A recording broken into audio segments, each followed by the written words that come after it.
We are going to be focusing on the impact of the collapse of the national grid on businesses in Nigeria. Yes, we all know that from January to October, this year the national grid has collapsed like 8 times: February, March, April, July, August, and 3 times in this October, actually last year. And then we're looking at how does this impact on businesses?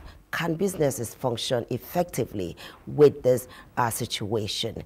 And I'm going to be analyzing this with an economics and development expert. Good morning, sir. You're welcome. Good morning. Thank you for having me. Well, we're looking at the collapse of the national grid. We know how many times it has collapsed this year.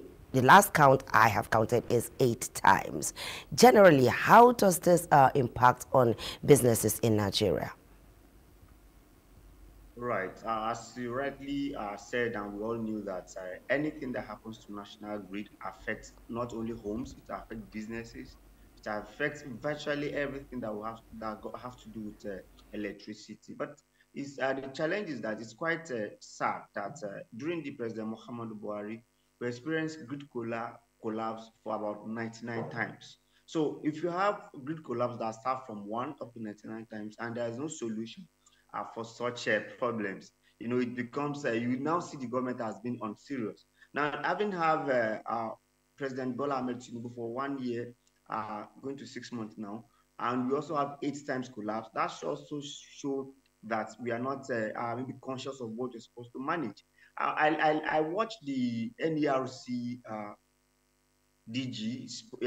He spoke at length about the challenge of the grid collapse, and to my surprise, he told us that it was because they are obsolete, and that's quite surprising. So, if you had such grid, and you know that it's getting depreciated over time, what are you supposed to do? Basically, it is expected that they should replace it gradually as it collapses. But just like the same thing that happens to our refinery, after we built it, we did not do any maintenance until it went bad totally. But let's look at the impact of it on businesses. I can tell you that with the challenges of or with the betterment of band A now, which some people are enjoying electricity very well. You must have fixed your mind that, okay, because you are so sure that at least 18 hours you will have it, and you are calculating, trying to ignore other alternative source of energy and get fixated on getting power from the grid. And it happens, it have a lot of negative impacts on business. It affects your produce, it affects your storage, it affects even processes, and it also came with its own cost. So I think it's a negative thing that if we want a developed economy, we must take our energy security serious and make sure that it really uh, can really meet up what we expect as a Nigerian. Okay, for somebody who is an economist and also a development expert, looking at the fact that in the last administration we had the situation 98 times, and this is October 2024, we already have the situation for about 8 or 9 times.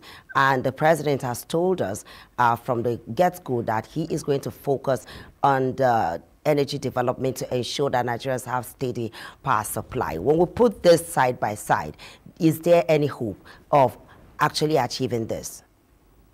Right. I think if you recall, that sector has been unbundled, whereby each state can actually go ahead. I think Enugu is proposing to have its own. I think now that it's unbundled, the onus is now on the state now to be able to generate. Even though they generate, they still pass through the transmission, but we must make sure that as it is has been unbundled, every player comes into it, because before it was solely government business, but now even an industrial area can go ahead to actually have their own generate their electricity, transmit it, and distribute it. And I'm so sure that we have some maybe let's call it a regional commissioner, where we have southeast development, northeast development. They can also come together and make sure that they work on it. So I think we need more hand in that sector, especially from the government, because even the ABI that we say we have, is it geometry? I'm not sure it's working at full scale. So we must make sure that every hand is on deck to actually provide this electricity. I think that will be the major thing, because we must move beyond get fixated on one energy company source. Like if you talk about Abuja now and its environment, it's only one. So by the time we have two, three, if you don't manage us well, we can switch to the other one. Just like what happened in telecos. In telecos, if a particular network is not good, you can easily switch or port, as it were, to another one. So I think we need to come and invest. And I must also say this, that most governments are calling on international investors to come and invest in the electricity sector. I think it's a wrong move. As a state, you must make sure that you even put down at least 40 to 50% of the investment, and those investors will see that you have invested to an extent before they can come in. It's not the venture that a private company will just come. Even at this cost, most of them come with portfolio. So you must start the investment as a governor, and by the time maybe 10 states embark on that, we'll see the impact in Nigeria. Well, it is good for you to express hope, and Nigerians are listening, they are watching. But now the question is, there was a time it was NEPA, then it turns to PHSCN, and then we now come down to the level where we have the DISCOs, the GENCOs, and everything. And all this privatization move was geared towards making it better for Nigerians to have steady power supply. But so far, we can say that that has been a mirage. So what makes you so sure that opening it to an open market that is going to get better? Because even the discourse that came, they were also complaining. At some point, they were saying that they took over equipment that were not working, they took over equipment that were not doing this and all of that. They had all manner of excuses, and they asked. Right. I think no matter what, we won't compare being unbundled to being run by a particular sector. I think if we unbundle it, business will come into it. Let me give you an example. You will recall that even before now, our rail was on exclusive. But now that it's in concurrent, you can see that we've have Lagos State have their own rail. So other states need to also key in to come and invest in that area so that they can have rail within their metropolis. So I think unbundling it is the best thing that could happen to Nigeria. In fact, for me, I'm thinking in next 10 years, we should have more electricity in abundance, because each state now have to go. I think Enugu has make move. I'm sure Lagos will want to make move. I'm sure other region would like to make move. If we don't unbundle it, allow state to come into it, allow private sector to come into it, we will not go beyond this level. But competition is always good. When you have more competition, you could see that even like I was giving example of telecos. If competition is in any business, it makes it much competitive. People will come and invest, and Nigerians will be at the receiving end to enjoy the betterment of it. So I think it's the best thing to happen to us. But I also want federal government at that, to make sure that they also encourage people to invest in that. Because, if you look at our economy now, it's not really helping. The challenge of Forex, the challenge of import duty. These are the challenges that will make investors get discouraged to come and invest. But those sectors are critical sector. You could see that we have some strong businessmen in that, because our major problem is not even generation problem. Our major problem lies in the transmission and distribution. So, and government must come also to invest in the grid. Grid is not what everyone can even invest in. You cannot even tell a disco to come and invest in grid. The only is just to take from maybe embeds and maximize their money. After all, they did not even come with any investment. If a pole falls in your area now, you have to fix it yourself. If not, you wait till eternity for them to come and fix it. And that's why it must be properly unbundled and get it working as expected. Exploring other source of energy could help Nigeria's situation. Right. If you go to a country like South Africa, if you are using our solar, in fact, they come and give you, there's a particular amount they give you yearly, because you are removing a lot of load of the grid. So sometimes if government can incentivize people that are using alternative source of energy. I think we'll go into that. You will agree with me that most street lights in Nigeria now, most electricity, I mean, public electricity now are being looking towards renewable energy, and that's the way to go. Perhaps fossil fuel is becoming a challenge globally, so everybody is shifting to alternative source of energy, but it still boils down to government. I think they are doing well in terms of uh, the rural electrification agency. I could see some projects they have carried out that takes a lot of things out of the national grid, which is a good one. So let's be hopeful that government will also incentivize people to go to use renewable energy. Okay, in the meantime, how can the small and medium-term enterprise owner survive in this situation?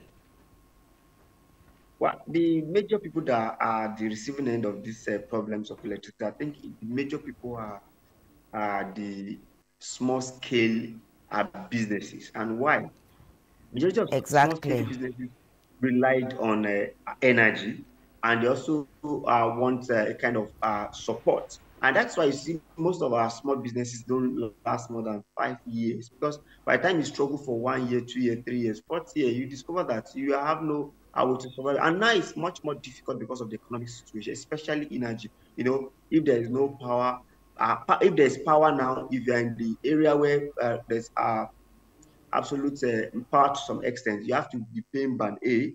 Like I can tell you my direct experience, I have business in the central area in Abuja. We have to pay a whole lot for the electricity. You also have to look at other source of energy, which is electric. PMS. It is not also, and if you want to convert to CND, it is not within the reach of the poor. So it becomes a serious issue for small businesses. And perhaps I expect government to create a window for every small businesses, especially they can scale it. Though with what they are bringing up in terms of taxation now, that every business below 25 million will be excluded to an extent. I think that is fine, but they need to also create fund for us and other windows for us to access, because if you actually take care of these small medium scales, which employ over 85% of Nigeria and contribute over 50% to GDP, they will move from small business to large scale. Perhaps all the large scale also rely on small business to supply them some raw materials. I think that would have been fine. So government must take genuine interest on small businesses to make Nigerian thrive.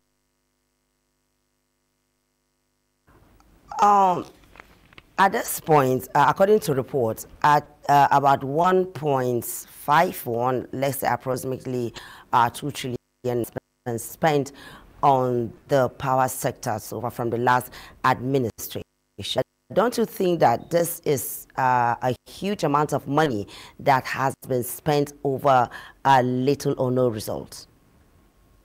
All right. I think a lot have been expended on electricity, but I would like to take it back to the three arms of government. When we are supposed to have a good check and balance, which is very key. So if government appropriate a particular amount for a particular sector, we expect the legislature to go and do oversight function and to ascertain if this amount is quite spent and does not end up in corruption.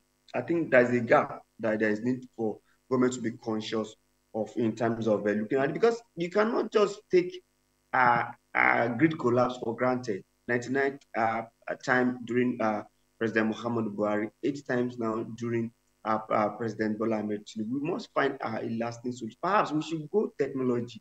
If you have a good technology whereby you can just in real time monitor which way is weak, before it even collapses, you have got to look for solutions. So we must go beyond where we are now to get more sophisticated, automated to solve this problem, because you must not be reactive, you must be proactive. If you want continue to be reactive, that means we'll continue having a lot of collapse. But if you are proactive, by you monitoring which one is about to collapse and fix it, that will solve our problem.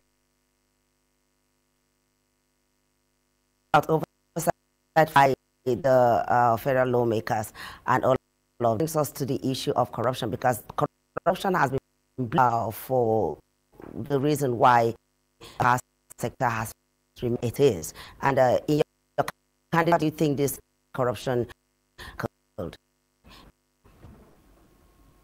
is a serious canker that has bedeviled Nigeria over time. You recall even during the President Jonathan that will have one of the responsive, I call it responsive person handling that sector. It also comes with a lot of backlash that he wants to also have his own investment, which is now a reality now. So I think corruption is what we must look at very well. But for me, you don't keep on trying to stop corruption. You don't keep on talking about corruption. You must block the loophole itself. And how do you block the loophole? Is to have the right people at the end of affair and to make sure that everything we are doing is being structured, that it will discourage people to really tamper with the processes, discourage people from taking advantage of the process. Because corruption, as it were, sometimes it's not even taking money. Even it's about process itself. If the process of even appointing people, process of finance, for process of handling responsibility to people, if it's been abused, you have do the ultimate corruption that will make that endeavor not good for betterment of the citizens. So I think corruption should be tackled from the source. And I think our EFCC, ICPC, our anti-graft rather, should focus on that sector too, because you recall that even President Olusegun Obasanjo expanded a lot on that electricity sector. Up till now, there's still that issues. You recall this man was even arrested, the former minister of power sector during the Obasanjo administration, see on the same issue of the corruption in power sector. So I think we must go beyond the saying it alone. We must be systematic in tackling corruption in Nigeria for all sectors, not only even in electricity. Well, talking about putting the right people in the right places, how do you think this is going to be possible when we run a system whereby it is the political class that appoint people in, especially appointive offices, and even the elective offices, they have been fraught with challenges? How do we achieve that? Right. I think When the it is major thing is, appoint whoever they want. well, I think our recruitment process is the problem, and we must look at it very well. And that's why we encourage Nigerians to make sure they are involved in politics. Sometimes, when you are not involved in politics and you see people that are not as maybe educated or professional like you to be, let's take it from the minister of present minister of power. For me, I think they should have find him another portfolio that will function better, because when you don't have a good basic insight about a particular sector, it becomes a problem. But it's not an issue if we Nigeria is well structured. Why did I say so? Remember, it's just an executive position. The major people that are working are the directors, PAMSEC, and the staff that are professional in that office. So they should also allow those executives should also allow those people that are saddled with the responsibility that are professional to actually do their work. They shouldn't hijack the work those directors that understand the business properly. I think that's just the major thing. And you could see some sectors that are performing now. Well, let me give you a good example. We have Festus Keyamo, who is a lawyer, and he's heading an aviation, and you can see what he's actually doing in aviation. So sometimes it's not by you, it's your by own tendency to manage people and make sure you research more, make sure you engage the right people, because you have SA, you have PA who must know about that sector very well. So that you are not a professional in that area, you need to engage people that are professional in that area. The federal government is looking at 20,000, 20,000 megawatts, right? Yes, in a few years to come. Are you optimistic that we are going to achieve that feat? I think with the unbundling of the sector, it's very, very possible. Very, very possible. I don't know. One of the investors said he's working on electricity. And okay, I think it should be Adeleke family. I listened to where he said he's going to generate 1,200 and it's coming on stream maybe in next 3 months. So if such private sector now are be able to generate power and distribute. I think with that, you can have this. And the best thing that happens to our city is the unbundling of it, whereby state governments can come to it, private sector can come to it, and the federal government continue their own investment in that area. So I think it's possible to have such. We just need infrastructure and enabling environments.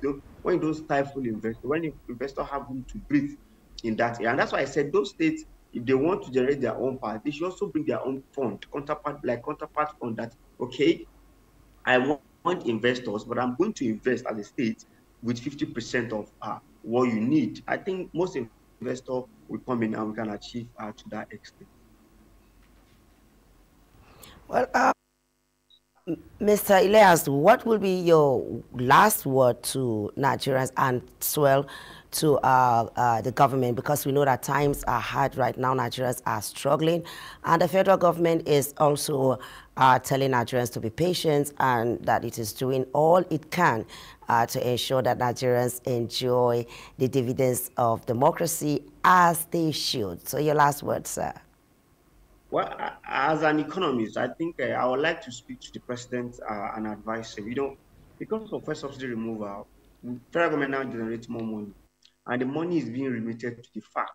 So federal allocation, and it's being shared between state and federal government and local government. For me, I would like to tell the federal government that you don't share all those money through the state. You can do direct intervention that will cushion the effect of this for subsidy removal. I can tell you transportation is a problem. People purchasing power are very, very low. In fact, when you get an income now, I can tell you about 65% is going to food consumption. Before you go to transport, 20% before you pay house rent. Government must come to terms and understand that it's hard time for Nigerians and provide a direct intervention that will be meaningful to Nigeria. Thank you very much, Ali Elias, for being part of the program.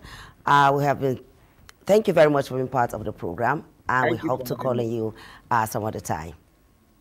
Thank you. Well, I have been talking to Aliu Elias. He is an economist and a development expert on the impact of the national grid collapse on businesses. We've all heard the way it is. All Nigerians can do now is to be hopeful that things get better, because energy connects every business. 99% of the livelihoods of Nigerians and businesses depend on stable power supply, and the survival of businesses depend on stable power supply. So this is what we are hopeful for, that there should be stable power supply so that Nigerians can operate their businesses without any kind of challenge.